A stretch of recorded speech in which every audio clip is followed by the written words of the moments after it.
Assalamualaikum warahmatullahi wabarakatuh. Perkenalkan, nama saya Putri Aliani Susanto dari kelas DS 02. Pada video kali ini saya akan mempresentasikan hasil analisis data dari jumlah anak yang mendapatkan bantuan sunat dari dana zakat di Aceh pada tahun 2023.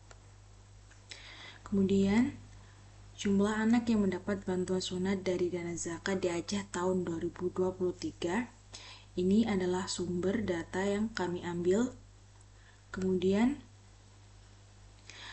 setelah kami mengambil atau mendapatkan sumber data yang akan kita analisis, kita akan melakukan pemusatan data, mencari min, median, modus ditentukan dari data penerimaan bantuan atau sumber data yang tadi.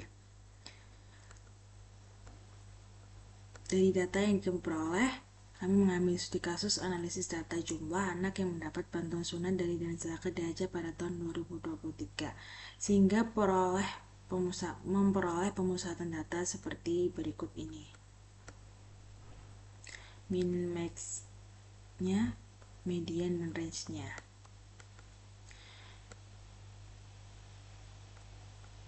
Setelah pemusatan data, kemudian kami mencari penyebaran data, yaitu menentukan range, variance, dan simpangan baku dari data dana bantuan sunat tadi.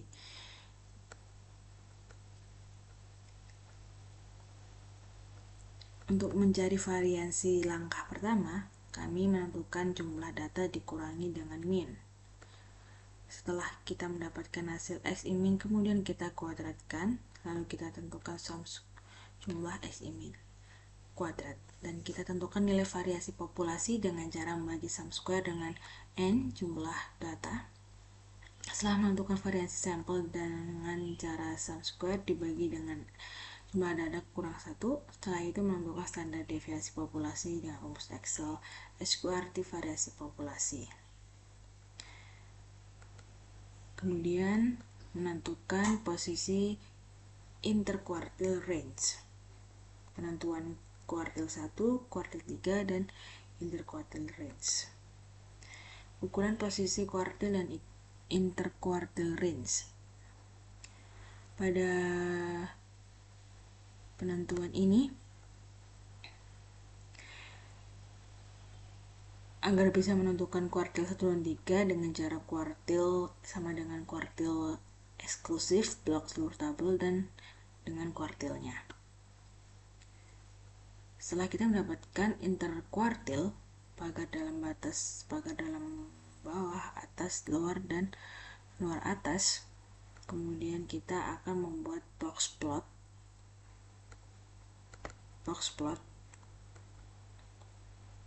Kita akan memvisualisasi data tersebut di bagian box plot dan histogram. Box plot dan histogram digunakan untuk menilai sebaran data dan outlier jika ada. Di sini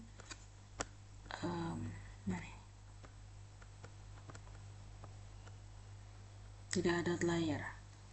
Di sini tidak ada outlier karena semua data berada di dalam batas bawah dan atas. Di sini. Pada bagian ini data tidak ada outlier.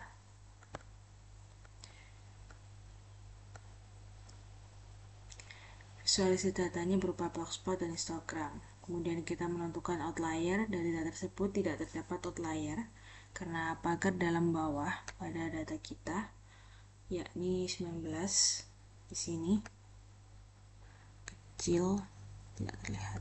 Tunggu.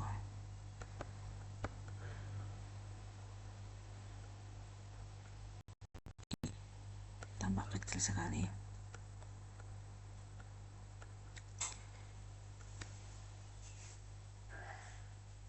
Sehingga tidak ada outlier atau pencilan dalam boxplot kami. Yang terakhir, menjawab persoalan dari interpretasi bentuk distribusi. Jelaskan apakah distribusi data cenderung simetris miring kanan atau miring kiri.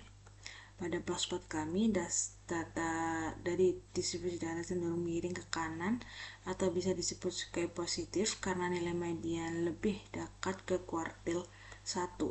Kuartil 1 di sini. Maka untuk pertanyaan yang kedua, apa yang dapat diceritakan terkait penyebaran data dan interpretasinya?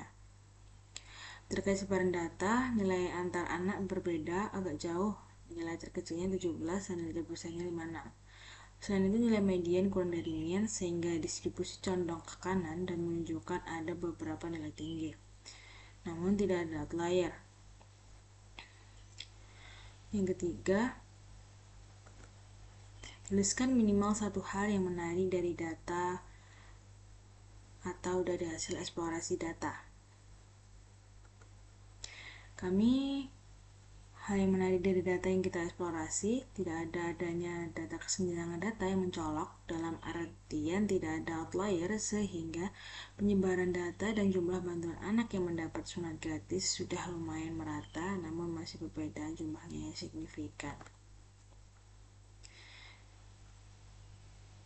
Distribusi kita miring ke kanan sebagai positif, media lebih dekat ke kuartil 1, ada beberapa nilai tinggi, tidak ada outlier, data cukup merata untuk interpretasi hasilnya.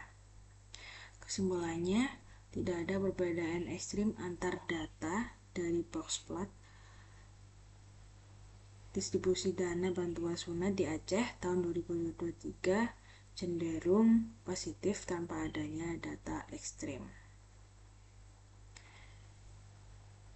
Baik, demikian presentasi dari saya untuk analisis data. Terima kasih. Wassalamualaikum warahmatullahi wabarakatuh.